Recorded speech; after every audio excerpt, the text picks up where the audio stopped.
System sound volume set to 40%. Play button disabled. Pause button. Activate. Assalamu alaikum. Dear student, I hope that you all will be very well. I'm going to discuss my lecture number 7 today, and this is about management of physically challenged children subject, and course code for this subject is SPED 3132. Screen off. The topic that we will discuss today is from chapter number 2, and it is 2.6 Marfan syndrome.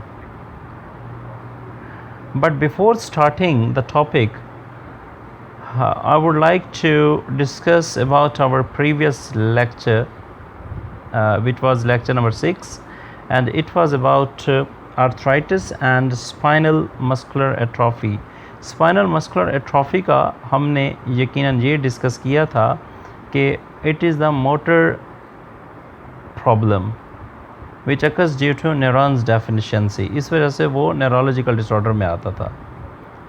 और basically जो brain और हमारे spinal cord के दरमियान जो neurons communicate करते हैं, उनका डैमेज या उनके डेड होने की सूरत में स्पाइनल मस्कुलर एट्रॉफी हो जाती थी. और इसके अलावा आर्थराइटिस है. आर्थराइटिस विद द एज भी होता है. आर्थराइटिस के हमने 10 टाइप्स भी नोट डाउन की थी, और उसमें मैंने आपको एक असाइनमेंट भी दी थी. मुझे उम्मीद है कि आप लोगों ने वो कर ली होगी. तो आर्थराइटिस बेसिकली इसकी 2 मेजर टाइप्स थी. एक तो था हमारे पास ऑस्टियो आर्थराइटिस और दूसरा था रेमेटॉइड आर्थराइटिस. दोनों ही एज फैक्टर के साथ होती हैं, और ये भी हमने डिस्कस किया था कि जो रेमेटॉइड आर्थराइटिस होता है ये सिर्फ फीमेल्स को होता है. और जो आर्थराइटिस की 10 टाइप्स में एक हमने गाउट का लिखा था, GOUT गाउट. ये जो गाउट है ये मेल्स में कॉमन है. तो बहरहाल ये एक हेल्दी डिस्कशन थी जो हमने अपनी लास्ट क्लास में की थी. So now I would also introduce myself. I am Kashif Iqbal, your teacher, and today we will have to discuss 2.6 from chapter number 2, and it is about Marfan syndrome. Topic start करने से पहले मैं आपके साथ इस course का, इस subject का, इस टॉपिक का जो एक स्पेसिफिक एजेंडा है, आपके इल्म में है कि मेरे हर लेक्चर का एक अलग एक एजेंडा होता है, क्योंकि मैं ये चाहता हूँ कि आपके कॉन्सेप्ट भी क्लियर हों और आपकी जो लर्निंग है वो क्वालिटी लर्निंग में कन्वर्ट हो. तो इसके लिए सबसे पहले मैं आप लोगों के साथ एजेंडा डिस्कस करता हूँ कि ये एजेंडा बेसिकली कहने के तो एजेंडा है, लेकिन ये बुनियादी तौर पे एक ऐसा टारगेट होता है जो मैं चाहता हूँ कि मैं अपने लेक्चर के ज़रिए आपके अंदर हासिल कर सकूँ, और आप इस टारगेट को अचीव करें, जो कि मैं ये चाहता हूँ कि आप इस बात को समझें, इस मैसेज को अंडरस्टैंड करें, इस इंफॉर्मेशन को एब्जॉर्ब करें जो मैं आपको कन्वे करता हूँ, और आपका जो लेवल है वो इस टॉप लेवल पे पहुँच जाए कि आप एक बेहतरीन स्पेशल एजुकेशनिस्ट के रूप में सामने आएँ. तो इसके लिए हम इसको डिस्कस करते हैं, इसका जो agenda. After completion of this topic you will be able to, इस टॉपिक की जो सक्सेसफुल कंप्लीशन होगी, at the end of this successful completion आप लोग किस काबिल हो जाएंगे. You will be able to, number 1, describe Marfan syndrome and its causes, and number 2, you will be able to define amputation. What is amputation? तो ये हमारा agenda है. 2 चीज़ें स्पेसिफिक हैं, पर्टिकुलर हैं और टू द पॉइंट हैं, जिस पे हम आज बात करने जाएंगे इंशाल्लाह. और मेरा एजेंडा यही है कि आपको इस हवाले से बहुत अच्छी अंडरस्टैंडिंग हो, आप इस काबिल हो जाएं कि किसी भी स्टेज पे लाइफ के अगर कोई बच्चा आपके सामने आता है जो मार्फन सिंड्रोम का शिकार होता है, तो आप बआसानी उसके हवाले से रिपोर्टिंग करने के काबिल हो जाएं, उसको रिकग्नाइज़ करने के काबिल हों. और as a special education teacher अगर कभी आपको एक्सप्लेन करना पड़ जाता है एम्पुटेशन क्या है, तो आपके पास इसके आज जो है ना एडुकेट नॉलेज या एडिकेट अंडरस्टैंडिंग लाजमी हो। हम सबसे पहले स्टार्ट करेंगे जो हमारा पहला टॉपिक है आज का 2.6, और वो है मार्फन सिंड्रोम। इसकी जो स्पेशलिटी है वो मेडिकल जेनेटिक्स है। मेडिकल जेनेटिक्स का वर्ड आ जाए तो अंडरस्टूड है कि ये जेनेटिक प्रॉब्लम है और ये चिल्ड्रन में कॉमन है। पीपीएससी जिसमें आपने अपेयर होना है after 2 years after completion of your degree, so you should know that PPSC ये छोटी छोटी चीज़ें ज़रूर पूछता है। फॉर एग्ज़ाम्पल कि मार्फन सिंड्रोम कौन सी एज में होता है, तो इसका आंसर है चाइल्डहुड।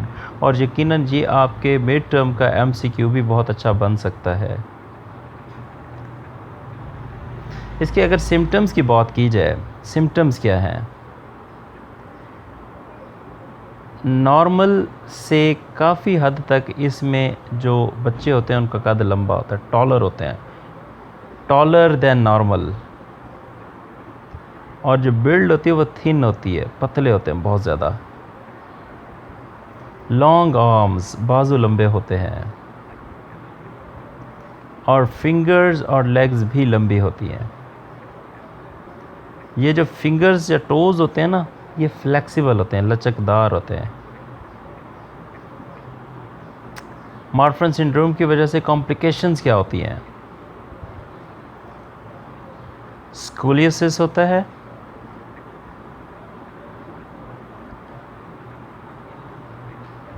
मिट्रल वॉल्व प्रॉम्प्ट्स, ये एक प्रॉब्लम होता है, ये भी कॉम्प्लिकेशंस है।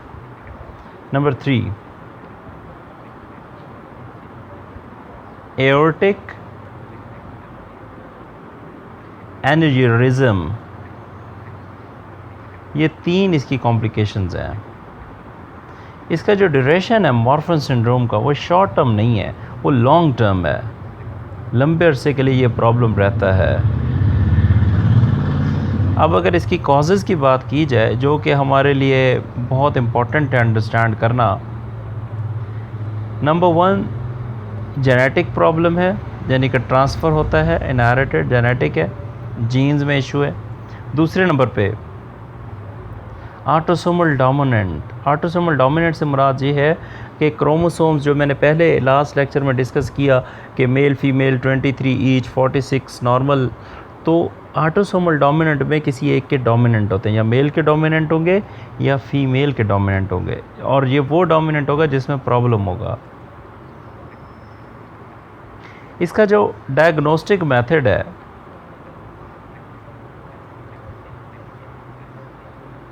वो घेंट क्राइटेरिया, GHENT, ये क्राइटेरिया है जिसकी मदद से इसको डायग्नोस किया जा सकता है। अगर इसकी मेडिकेशंस के हवाले से बात की जाए, जो कि यकीनन ट्रीटमेंट में ही कंसीडर होती है, number 1 data blockers, number 2 calcium channel blocker, number 3 ACE inhibitor. तो ये 3 इसकी मेडिकेशंस हैं जो कि हम यूज़ कर सकते हैं for the treatment of Marfan syndrome. अच्छा, एक और चीज़ मैं आपको छोटी सी इंफॉर्मेशन देना चाहूँगा before speaking about the short description of Marfan syndrome. Short detail,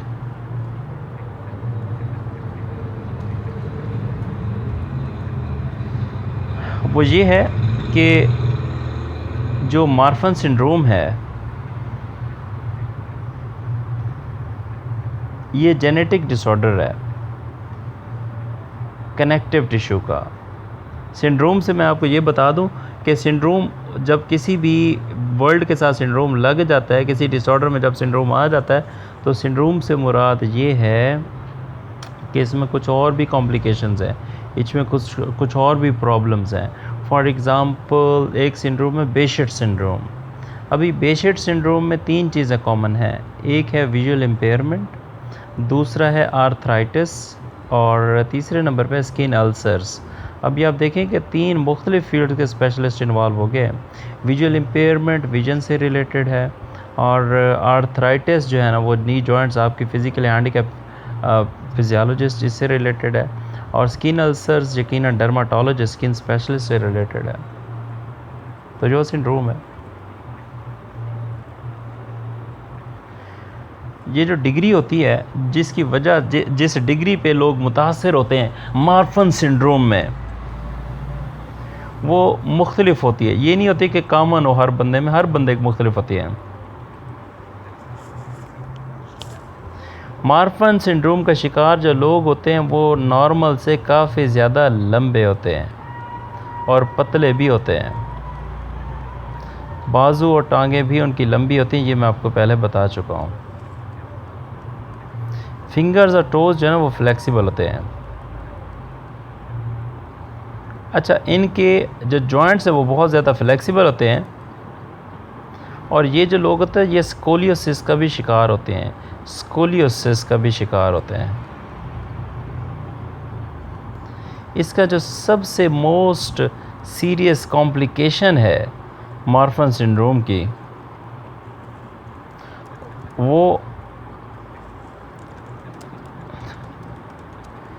heart problem है।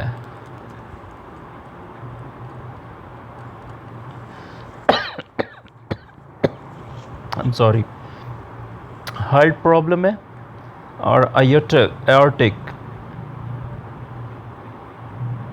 एओर्टिक प्रॉब्लम है। अच्छा, इसमें एक रिस्क भी होता है और ये है मिट्रल वाल्व प्रॉब्लम या एओर्टिक एन्यूरिज्म, ये इसकी कॉम्प्लिकेशंस हैं। इसके जो बाकी कॉमनली अफेक्टेड एरियाज़ हैं,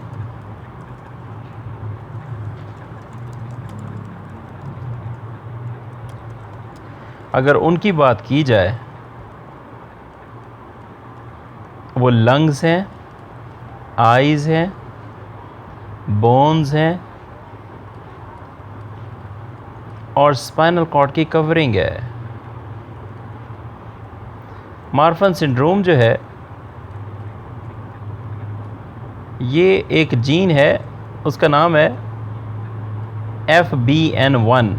उसकी म्यूटेशन की वजह से होता है। म्यूटेशन उस किसी भी जीन के डेड होने की कंडीशन को कहा जाता है म्यूटेशन।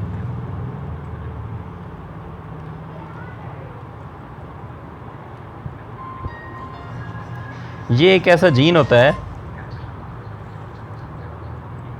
ये एक ऐसा जीन है जो कि फिब्रिलिन बनाता है, जो कि नतीजा होता है एक एबनॉर्मल कनेक्टिव टिश्यू का। ये एक ऑटोसोमल डोमिनेंट डिसऑर्डर है। ऑटोसोमल डोमिनेंट डिसऑर्डर, इसका शायद मैं पहले भी आपके साथ डिस्कस कर रहा हूँ, बराह रास्त ताल्लुक़ होता है क्रोमोसोम से, और क्रोमोसोमल जो डेफिशिएंसी होती है, ऑटोसोमल कहते हैं कि 23, 23, 46 और फिर बच्चा नॉर्मल होता है। ये ऑटोसोमल एक वो है, लेकिन इसके जो ऑटोसोमल प्रॉब्लम या ऑटोसोमल डेफिशिएंसी वो एसोसिएटेड होती है कि जनाब क्रोमोसोम्स ही या तो बहुत वीक हैं या कम हैं या एक्स्ट्रा हैं। इन सारी सूरतों में बच्चे के अंदर एबनॉर्मेलिटी के चांसेस ज़्यादा हो जाते हैं।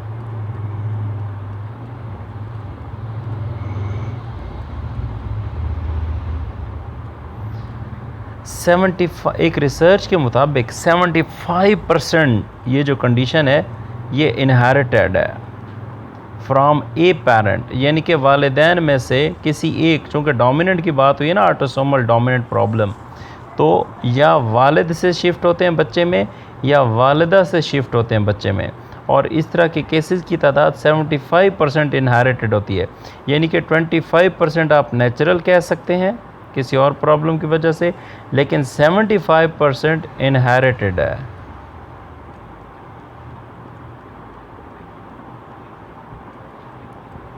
अच्छा, वो जो 25% मैंने आपको नेचुरल कहा, अगर उस नेचुरल को मैं न्यू म्यूटेशन का नाम दे दूं, यानी कि बच्चा पैदा ही ऐसे जीन्स के साथ हुआ है जो डेड है, वो न्यू म्यूटेशन नेचुरल, इस कैटेगरी में हम उसको डालते हैं।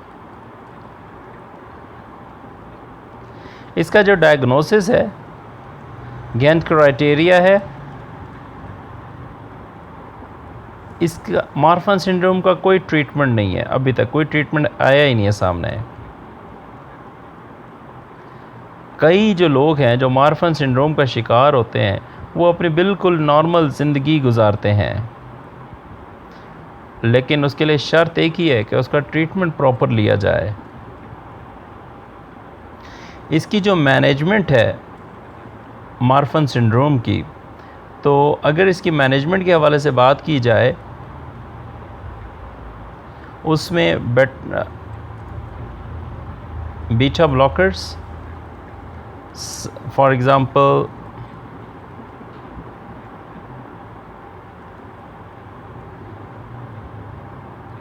प्रोपेनोल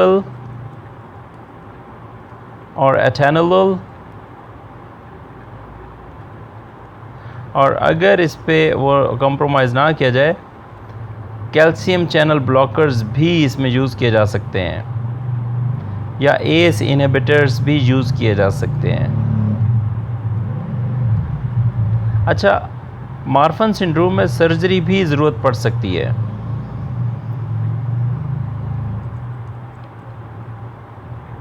एओर्टा को रिप्लेस करने के लिए या दिल के किसी वाल्व को तब्दील करने के लिए, रिपेयर करने के लिए।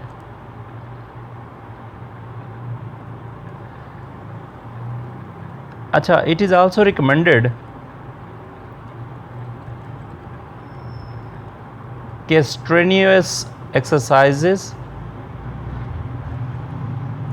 Be avoided. Strenuous exercises,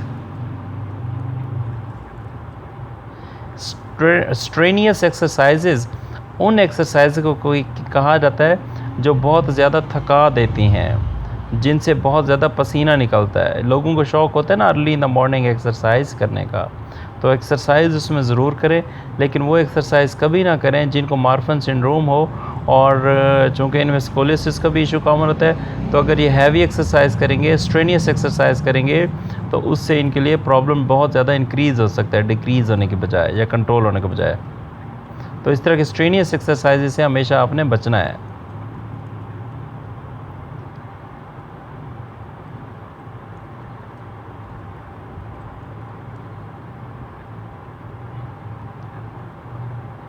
Marfan syndrome, एक रिसर्च के मुताबिक मार्फन सिंड्रोम 5000 या 10,000 बंदों में से सिर्फ एक बंदे को होता है, और ये it occurs equally in male and female. ये मेल और फीमेल दोनों में कॉमनली होता है, इक्वली हो सकता है, बराबर। ये नहीं कह सकते कि मेल को ज़्यादा होता है फीमेल को कम होता है, या फीमेल को ज़्यादा होता है मेल को कम होता है। ये दोनों में इक्वल होता है।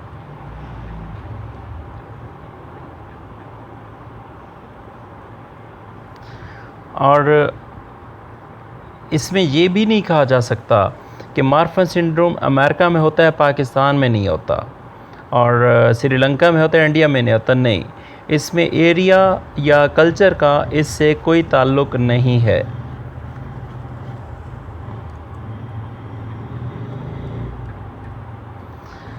मार्फन सिंड्रोम को मार्फन सिंड्रोम क्यों कहा जाता है?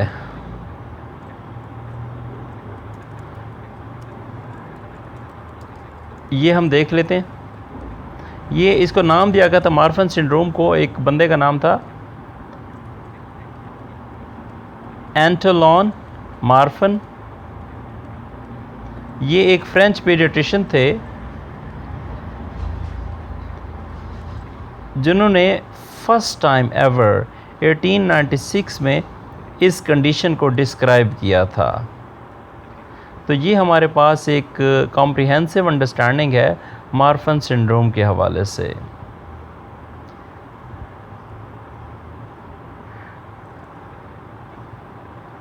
नेक्स्ट हम बात करते हैं, हमारे पास जो नेक्स्ट टॉपिक है वो है 2.7, और ये है एम्पुटेशन।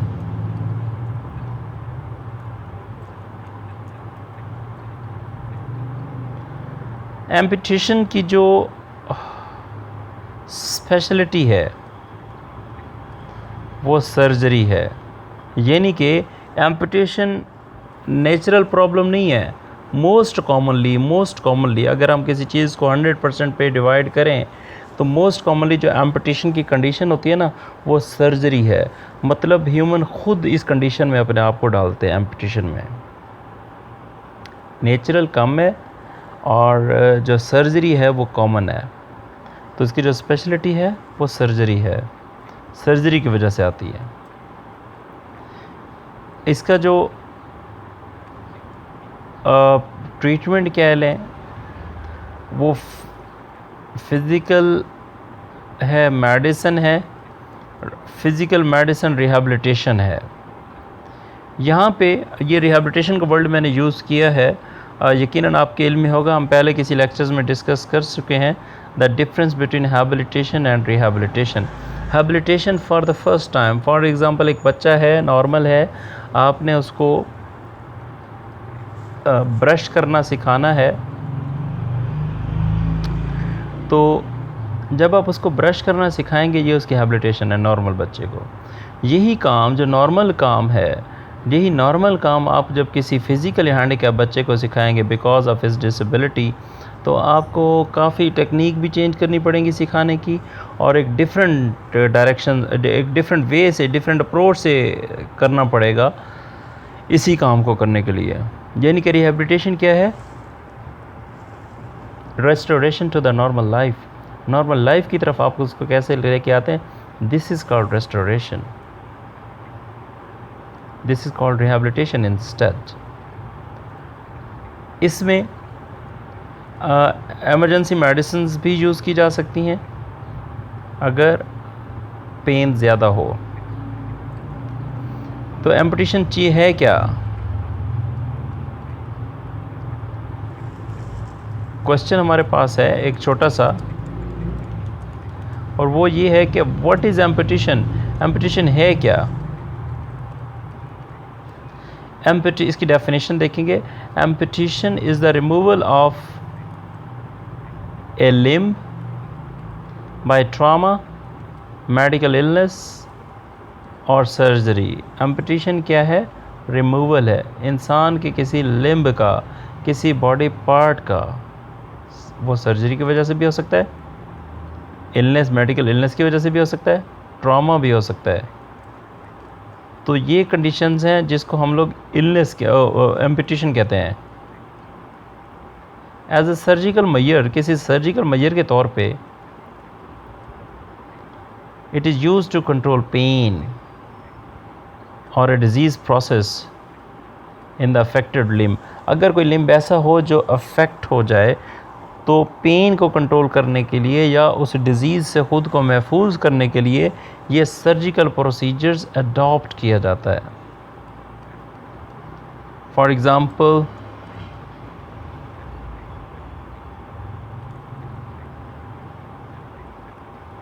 malignancy,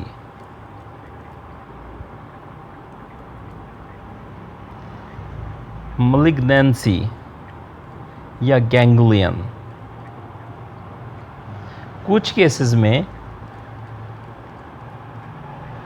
ये सिर्फ इंडिविजुअल पे किया जाता है। It is carried out on an individual as a preventive surgery के तौर पे। फॉर सच प्रॉब्लम्स, किसी भी तरह का इंसान के बॉडी में कोई प्रॉब्लम हो तो ये सर्जरी की जाती है ताकि उस प्रॉब्लम को प्रिवेंट किया जा सके।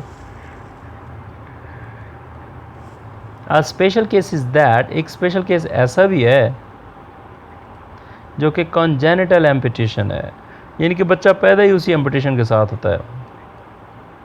एक कॉन्जेनिटल डिसऑर्डर भी हो सकता है,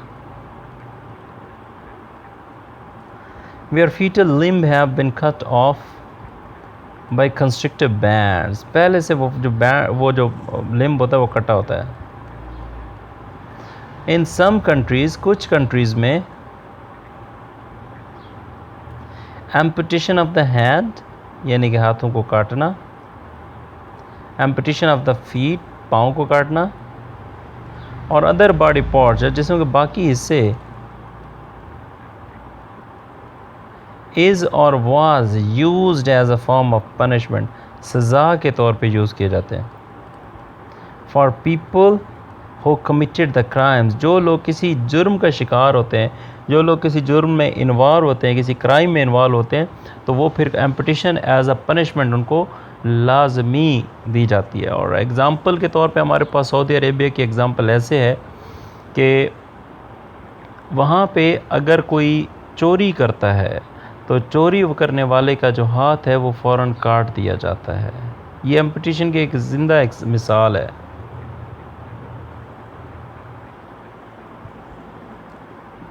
एम्पुटेशन जो है, amputation is also used as tactic of war.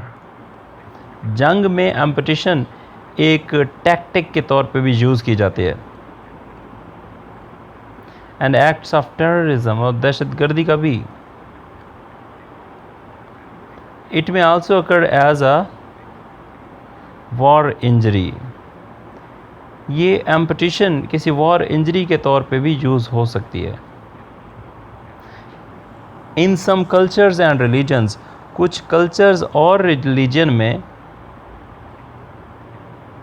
Minor amputation और mutilations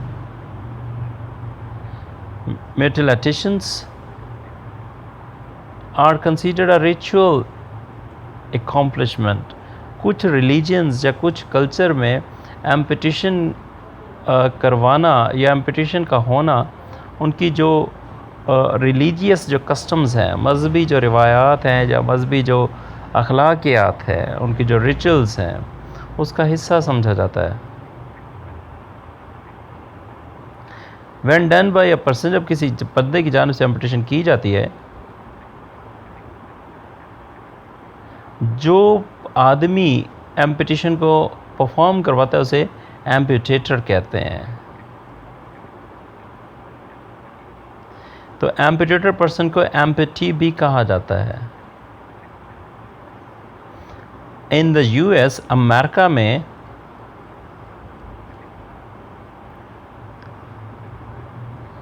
कई तरह की एम्पुटेशन होती हैं और वो प्रॉब्लम होता है वास्कुलर सिस्टम का, ख़ासकर जो ब्लड वेसल्स होती हैं उनका। और ये उस वक्त होता है जब डायबिटीज़ हो। 1998 से लेकर 1996 के दरमियान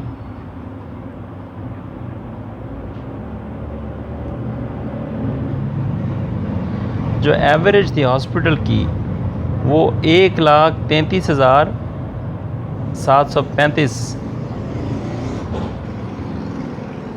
लोग जो है ना हर साल अमेरिका में हॉस्पिटल से डिस्चार्ज होते थे। यानी कि लोगों की एम्पुटेशन इतनी होती थी एक साल में, 1,33,735। 2005 में सिर्फ यूएस में उनमें 1.6 मिलियन लोग ऐसे थे जो एम्पुटीज़ थे। एम्पुटीज़ क्या है ये मैं आपको थोड़ी देर पहले बता चुका हूँ। 2013 में यूएस में 2.1 मिलियन एम्पुटीज़ थे। अप्रॉक्सीमेटली तकरीबन 1,85,000 एम्पुटेशंस हर साल यूनाइटेड स्टेट अमेरिका में होती हैं। एम्पुटेशंस 1,85,000।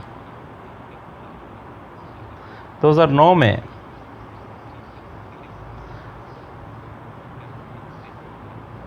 जो एम्पुटेशन का जो वो है रेश है वो $8 है लिया जाता है।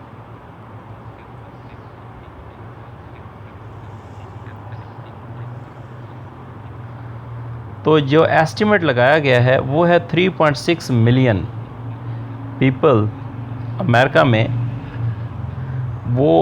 ये वो लोग हैं जो लिम्ब लॉस के साथ रह रहे हैं।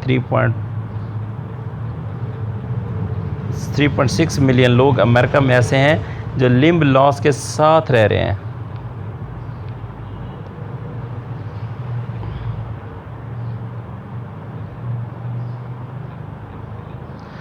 अफ्रीकन अमेरिकन जो हैं वो 4 गुना ज़्यादा ख्वाहिश रखते हैं एम्पुटेशन की, और यूरोपियन अमेरिकन उनसे कम है।